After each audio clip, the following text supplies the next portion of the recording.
ఇద్దరు కలిసి పరస్పర ఒప్పందం తెలంగాణకు అన్యాయం జరుగుతుందంటూ కూడా కొన్ని రకాల కామెంట్లు చాలా హాట్ కామెంట్సే చేశారు. సో నిజంగానే ఇప్పుడు రామ్మూర్తి గారు అన్నట్టుగా మరి ఏంటి ఆయనకి ఏ సమాధానం చెప్తారు? మామూలుగా అయితే దీని మీద ఏంటి మీకున్నటువంటి క్లారిటీ ఏంటి? ఎందుకంటే 20 నెలల్లో మీరు సాధించిన విజయాలలో చాలా రకాల విమర్శలు వస్తూ ఉన్నాయి. మీరు సాధించింది తక్కువ అనేది, ఏం చేసింది లేదు, తెలంగాణ నాగం చేశారు, తెలంగాణకు అన్యాయం చేస్తూ ఉన్నారు అనేది మీ మీద వస్తున్నటువంటి ప్రధానమైనటువంటి ఆరోపణ. కాబట్టి ఏ సమాధానం చెప్తారు? మీరు గుడ్ ఈవినింగ్ యోయో టీవీ వ్యూవర్స్కి. ఇందాక అన్నగారు రామ్మూర్తి అన్నగారు మాట్లాడుతూ ఉంటే యథాతథంగా ఓ ఆర్టిస్టిక్ పర్ఫార్మెన్స్, ఎట్లా అంటే వీళ్ళకు నాయకత్వం ఒక పేరు ఉంది, ఊసరవెల్లి నాయకత్వం. ప్లీజ్ మాట్లాడి వీళ్ళంతా సైలెంట్ ఉన్నారు కదా, నువ్వు కూడా సైలెంట్ మాట్లాడిన తర్వాత నువ్వు మళ్ళీ రాసుకుని మాట్లాడు ప్లీజ్. సురుకు తగిలినట్టుంది అన్న. ప్లీజ్ అన్న. ఎప్పుడైనా రవి గారు వాస్తవాలు మాట్లాడితే డిస్కంఫర్ట్ వస్తుంది, అవాస్తవాలు మాట్లాడడం వల్ల. దాన్ని అన్న ఇట్లా డిస్కంఫర్ట్ లో ఉంటే అవాస్తవాలు అన్న చెప్పినాయి అని వ్యూవర్స్ పోతుంది. అన్న ప్లీజ్ జర్ర ఓపుకు. అయితే ఇప్పుడు మీరు చూడండి, లాస్ట్ కి తెలంగాణ పోరాడి సాధించుకున్న తెలంగాణకు మోసం చేసింది ఎవరు? నీళ్లు, నిధులు, నియామకాలన్నీ సాధించాం, ప్రాణత్యాగాలు చేశాం, అందులో ఎవరు బాగుపడ్డారు? కాళేశ్వరం అన్న పేరులో ఏ కుటుంబం బాగుపడింది? రాష్ట్రం నడపాలి అన్న కోణంలో ఒకటే కుటుంబం నడిపింది. ఇవన్నీ మనకు తెలిసినాయి. నేను ఇప్పుడు ఆయన చేసిన ఆరోపణల మీద మీ సజెషన్. అదే ఆరోపణల వరకు వస్తాను నేను. వాస్తవాన్ని తెలంగాణ ప్రజల్ని మిస్ఇన్ఫర్మేషన్ ఇచ్చి ఎప్పుడు మబ్బి చేయడంలో బీఆర్ఎస్ గవర్నమెంట్, ఒకప్పుడు TRS party, TRS government BRS గా మారింది రాజకీయ లబ్ధి కోసం. అదే దిశగా పక్క రాష్ట్రాలలో దయ్యాలు, భూతాలని వివరించి ఎన్నో ఎమోషనల్గా యూజ్ చేసుకొని తెలంగాణ జనానికానికి ఈరోజు కాళేశ్వరంలో గడ్డిపడ్డది, కూలింది, ఆర్థికంగా తెలంగాణ వీక్ అయింది, తెలంగాణ దగాబడింది. గుడ్ గవర్నెన్స్ అందించాం, మేము అన్నీ అందించామంటే కొన్ని క్వశ్చన్స్ ఉన్నాయి నాకు. తెలంగాణ ప్రౌడ్ లాగా తెలంగాణ ఉద్యమంలో మిలియన్ మార్చ్లో పార్ట్ తీసుకున్నాం కాబట్టి నాకు కొన్ని డౌట్స్ ఉన్నాయి. 15,000 లెస్ 8,000 నుంచి 9,000 చెరువులు ఎవరు కబ్జా చేశారు? ఎవరు రూలింగ్లో జరిగినాయి? ఖానామేట్ నుంచి కోకాపేటలో ఉన్న భూములు, గవర్నమెంట్ ల్యాండ్లు 100 కోట్లకు అమ్మి తీసుకొచ్చి గవర్నెన్స్ రూపంలో వీళ్ళు మిస్ గవర్నెన్స్ చేసిర్రు. 80,000 బడ్జెట్ ఉన్న కాళేశ్వరం 1,40,000 కోట్లకి వెళ్ళిపోయింది. 800 ఉన్న సెక్రటేరియట్ బడ్జెట్ మళ్ళీ 1,200 crores వరకు పోయింది. ఎవరు తెలంగాణ సమాజానికి మోసం చేసింది ఆర్థికంగా? ఈరోజు తెలంగాణ దగాబడ్డ తెలంగాణకి కాంగ్రెస్ గవర్నమెంట్ మీద, పార్టీ మీద, గవర్నమెంట్ రూపంలో కాన్ఫిడెన్స్ ఉంచితే తెలంగాణ ప్రజలు మేము రూలింగ్ వచ్చాము, చిత్తశుద్ధిగా తెలంగాణ నవనిర్మాణానికై మేము పనిచేస్తున్నాము. అన్నగారు మాట్లాడితే ఎట్లుంటుంది? ఎక్కడ జరిగిందన్న లాస్ట్ 12 yearsలో ఉస్మానియా యూనివర్సిటీలో గ్రనేట్ వేసింది లేదు, శంకుస్థాపన లేదు. ఇప్పుడు ఓపెన్ చేసిన బిల్డింగ్ ఆయనే కట్టించారు. అక్కడ వెళ్ళి చూద్దామన్న.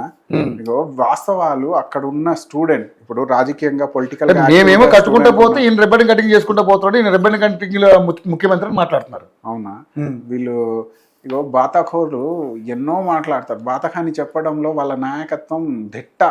హరీష్ రావు గారి నుంచి, కవిత గారి నుంచి, కేసీఆర్, కేటీఆర్ మూల సంబాలు. అక్కడ ఉన్న ఎవరైతే ఇప్పుడు వాస్తవం చెప్తా చూడండి, రామ్మూర్తి అన్న కావచ్చు, సవితా ఇంద్రారెడ్డి గారి పేరు తీసుకున్నారు, వాళ్ళకు కూడా కావచ్చు.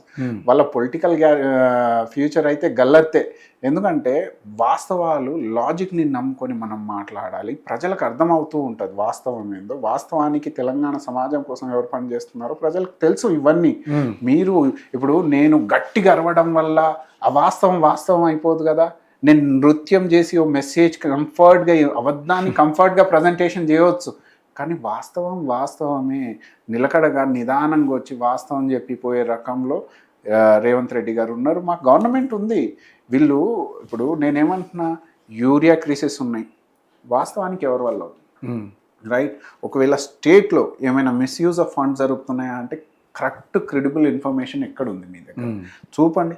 ఈరోజు మా గవర్నమెంట్లో ఉన్న ఎవరైనా సరే లంచాలు తీసుకుంటున్నా యాంటీ కరప్షన్ బ్యూరోలో వస్తున్నారు. మేము వాలంటరీగానే ఓ సీరియస్ మోడ్లో ఉన్నాం. ఎందుకున్నాము? తెలంగాణ నిర్మాణం జరగాలి, at the same time long రన్లో కాంగ్రెస్ పార్టీ 15 to 20 years ఉండాలి గడ్డ మీద.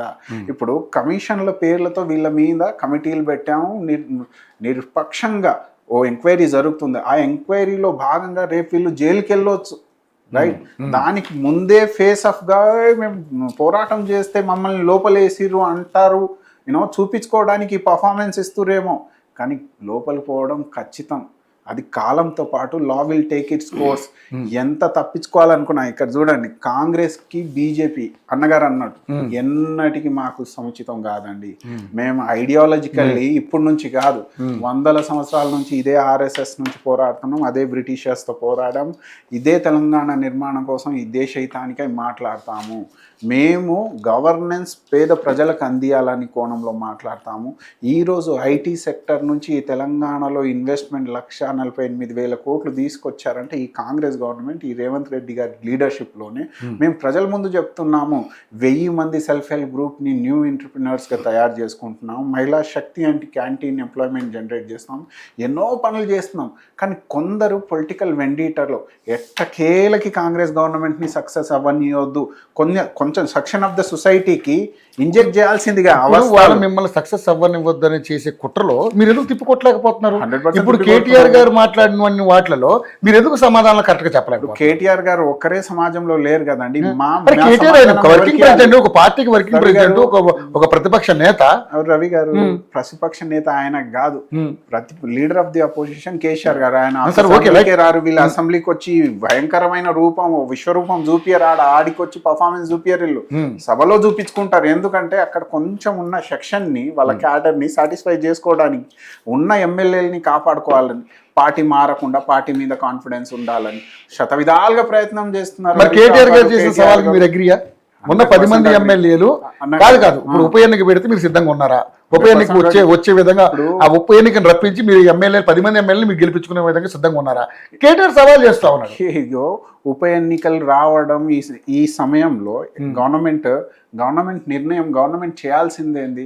ఉప ఎన్నికలు అనేది సుప్రీంకోర్టులో ఉంది, స్పీకర్ డిసైడ్ చేస్తారు ఫ్లోర్ మీద, అది కాన్స్టిట్యూషనల్ పారామీటర్, అది దాని మీద మనం మాట్లాడలేం. కానీ అన్నగారు మీరు ఇది వినండి, గవర్నమెంట్ హాస్టల్ గురించి మాట్లాడుతూ నాటకాలు చేస్తున్నారు, ఎక్కడ కట్టిండి, ఏ విధంగా కట్టిండి అంటే ఒకసారి చూస్తా, వినండి ఒకసారి.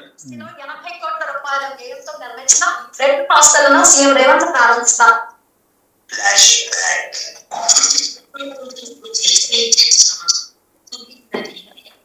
వాయిస్ సరిగా రావట్లేదన్నా. లేదండి, అది ఏంటి? అది రైట్ వాయిస్ సరిగా లేదు. ఒకవేళ వాయిస్ అసలే లేదు అది. నేను ఒక్క నిమిషం మీరు మాట్లాడండి, ప్లీజ్. మీరు ఏమనంటే ఆధారాలు ఉంటే మీ దగ్గర పెట్టుకోండి. ఆధారాలు ఉంటే చూపియండి, నా దగ్గర నేను చూపిస్తాను. కానీ ఇక్కడ ఇప్పుడు ఆయన కౌంటర్ చేస్తాడు, నేను కౌంటర్ చేస్తారు, ఇది కాదు. దీనివల్ల లాభం ఎవరికి? లాస్ట్ కి లార్జర్ పబ్లిక్ ఇంట్రెస్ట్ లో లాభం జరగాలి. ఇప్పుడు యూరియా షార్టేజ్ ఉంది, వాస్తవానికి సెంట్రల్ గవర్నమెంట్ ఎంతవరకు హెల్ప్ఫుల్ ఉంది తెలంగాణ సమాజానికి? కిషన్ రెడ్డి గారు మన తెలుగు బిడ్డనే, తెలంగాణ బిడ్డనే, యూనియన్ మినిస్టర్ అయినా మనకు షార్టేజ్ ఆఫ్ యూరియా ఉంది. మన డిమాండ్ ఎంత? యాన్యువల్ కింద 8.5 lakhs మెట్రిక్ టన్స్ ఇప్పుడు అవైలబుల్. ఇప్పుడు ఇర్రిలెవెంట్ గా మాట్లాడతారు రామ్మూర్తి అన్న, ఇది కాదు డిబేట్ డెకరం. అయితే ఇప్పుడు మనకి shortage of 3.5 metric tons urea shortage ఉంది. యాక్చువల్లీ ఇప్పుడు మాన్సూన్ కొంచెం బాగా పడ్డది కాబట్టి సార్ చెప్తారు, అనలిస్ట్ గారు చెప్తారు, మాన్సూన్ కొంచెం బూమ్గా ఉంది కాబట్టి యూరియా డిమాండ్ పెరిగింది మనకు 10 పాయింట్ చేంజ్ వరకు, మెట్రిక్ టన్ వరకు. కానీ ఈ యూరియా అందించాల్సిన అవసరం ఎవరిది? Central government. ఎందుకంటే జ్యూరిస్డిక్షన్ వాళ్ళ దగ్గరనే ఉంది అది. కాబట్టి సప్లై చైన్ లో భాగంగా స్టేట్ గవర్నమెంట్ ఇక్కడ ఉన్న రైతులకి టైమ్లీ అందియాలి. కానీ షార్టేజ్ వస్తుంది. ఎందుకు వస్తుంది అంటే సెంట్రల్ గవర్నమెంట్ అంటుంది యుక్రెయిన్ రష్యా కాన్ఫ్లిక్ట్ వల్ల వస్తుంది అని. ఒకవేళ యుక్రెయిన్ రష్యా ఒక పార్ట్ ఆఫ్ ది వరల్డ్ అయితే మిగతా వరల్డ్ నుంచి మనం సప్లై చేసుకోవాలి, మన రాష్ట్రాలని టైంకి అందియాలి. అందించే కోణంలో యూపీకి అందుతుంది, మహారాష్ట్రకి అందుతుంది, మిగతా రాష్ట్రాలకు అందుతుంది, ఓన్లీ తెలంగాణకి కర్ణాటకకి అందదా? అంటే ఇక్కడ డిస్క్రిమినేషన్ లేదు సెంట్రల్ గవర్నమెంట్ది. ఆ కోణంలో మా సీఎం గారు, ఎంపీ గారు పార్లమెంట్ లో వాయిస్ లేపారు. మా ఎంపీస్, సీఎం గారు డైరెక్ట్ యూనియన్ మినిస్టర్ తో మాట్లాడారు. ఈ సిచ్యువేషన్ ఉంది, దీనికి తొందరగా అడ్రస్ చేయాల్సిన అవసరం ఉందంటే ఎంత ఫ్రెండ్లీ నేచర్ లో బీజేపీ పనిచేస్తుంది?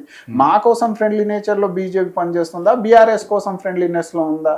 ఇప్పుడు బీఆర్ఎస్ కోణంలో ఉంది కాబట్టి ఇప్పుడు కేటీఆర్ గారు ఘాట్ అయిన వాక్యాలు ఇటు సైడ్ ఇచ్చే బదులు అక్కడ బీజేపీకి అడగాల్సింది సేమ్ క్వశ్చన్. ఆయనకు చదువుకున్న బిడ్డే కదా, ఇప్పుడు నేనైనా చదువుకున్న చేస్తున్నామని కాబట్టేగా చెప్తున్నా. అసలు యూరియా ఎలా దాని ప్రాసెస్ ఓ ప్రోటోకాల్ అంటే చట్టపరంగా ఎక్కడి నుంచి రావాలి, అది సెంట్రల్ గవర్నమెంట్ డ్యూటీ, అది suppose to be get delivered. మన దగ్గర ఓ మేజర్ రామగుండం ఫెర్టిలైజర్ ఉన్నా మనకు సాటిస్ఫాక్టరీ ప్రొవైడ్ చేయాలి, సప్లై చైన్కి డిమాండ్ మ్యాచ్ అవ్వలేక ఉన్నా మనకు సెంట్రల్ గవర్నమెంట్ బ్యాక్ పెద్దన్నలాగా నిలబడాల్సిన అవసరం ఉంది. మరికి ఇయ్యలేదే, మన డిమాండే పెట్టాము ఆడ 8 లక్షల మెట్రిక్ టన్నులు, వాళ్ళు అందించింది ఇంతవరకు 5 lakhs మెట్రిక్ టన్నే, షార్టేజ్ 3 lakhs. ఇప్పుడు మాన్సూన్ బాగుపడ్డాయి కాబట్టి ఇంకా ఎక్స్పెక్టేషన్ పెరిగిపోయాయి రైతు బిడ్డలది, రైతు సమాజంది. దానికి అడ్రస్ చేయాల్సిన అవసరం ఉందిగా. అంటే ఇక్కడ పొలిటికల్ కార్నర్ లో ఏ పార్టీ పనిచేస్తుంది రవి గారు? బీజేపీ బీఆర్ఎస్ఏ కదా. దానికి తీసుకొచ్చి లొల్లిలో ఇప్పుడు కేటీఆర్ గారు దొరికింది కానీ పర్ఫార్మెన్స్ చూపిస్తున్నారు. సరే, ఈ పర్ఫార్మెన్స్ ఎందుకు ఓవరాల్ గా నేను చెప్పేది ఏంటంటే, రేపు బొక్కలో పోతారు ఇల్లు. దానికి ముందు మేము తెలంగాణ సమాజం కోసం వాయిస్ రైజ్ చేసినాం, అందుకోసం మాకు ఈ శిక్ష పడుతుంది అంటారు.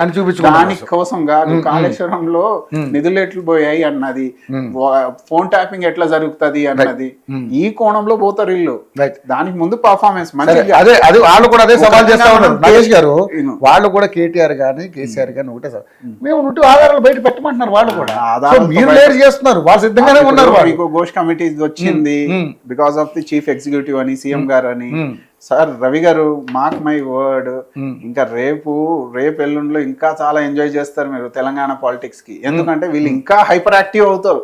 ఎందుకంటే కొంచెం గట్టి యాక్టివ్ అయిన అనుకో, జైల్లో వేసేటప్పుడు కాస్తో కూస్తో సింపతి పొందాలన్న కోణంలో వీళ్ళకి ఆప్షన్ లేదు. వాస్తవం ఏంటంటే వీళ్ళకి ఆప్షన్ ఒకటే, either merge with BJP or else ఒప్పుకోండి. నేను కోటపట్టి నరసింహారెడ్డి గారితో మాట్లాడిన తర్వాత మళ్ళీ మీ దగ్గరికి వస్తాను. నాయుడు గారు నమస్కారం. నాయుడు గారు, కేటీఆర్ గారు సరే సీఎంని టార్గెట్ చేశాడు, ఇక్కడ పరిపాలన మీద 20 నెలల్లో మీరు ఏం చేశారనే దాని మీద రకరకాల వ్యాఖ్యలు చేయడం జరిగింది. ఉప ఎన్నికల మీద కూడా మాట్లాడడం జరిగింది.